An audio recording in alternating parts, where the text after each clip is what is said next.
Hi viewers, welcome to AS media. Chiranjeevi Sridevi ఈ కాంబినేషన్ని ఇష్టపడని వాళ్ళు ఉండరు అంటే అతిశయోక్తి కాదు.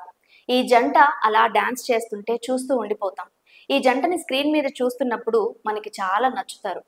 అయితే వీరిద్దరి ఫస్ట్ మూవీ జగదేక వీరుడు అతిలోక సుందరి అనుకుంటారు చాలా మంది, కానీ కాదు.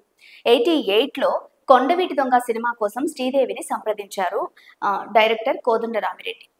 అయితే ఆవిడ అప్పటికి చాలా టాప్ హీరోయిన్ కాబట్టి టైటిల్లో నా పేరు కూడా యాడ్ చేయండి, లైక్ కొండవీటి రాణి, ఏదైనా నా క్యారెక్టర్కి ప్రిఫరెన్స్ ఉండే ఒక టైటిల్ని యాడ్ చేయండి అని చెప్పి కోరిందనమాట. సో దానికి వీళ్ళు అంగీకరించలేదు, ఎందుకంటే మెగాస్టార్ తెలుగు రాష్ట్రాల్లో చాలా పెద్ద స్టార్ అయిన సందర్భం అది.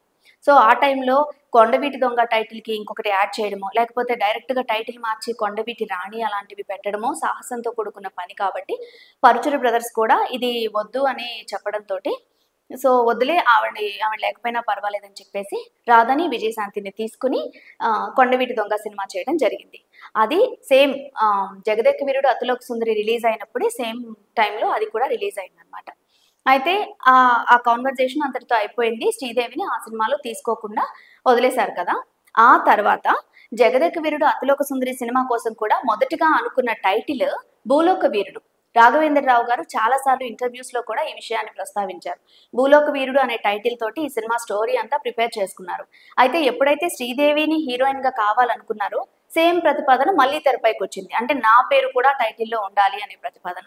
అందువల్ల ఏం చేశారంటే జగదేక వీరుడు అతిలోక సుందరి అనే టైటిల్ తోటి ఈ సినిమాని రిలీజ్ చేశారు.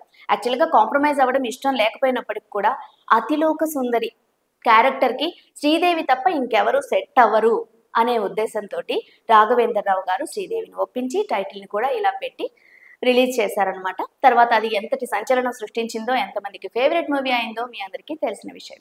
ఇలాంటి మరిన్ని ఇంట్రెస్టింగ్ వీడియోల కోసం ప్లీజ్ సబ్స్క్రైబ్ ఏఎస్ మీడియా.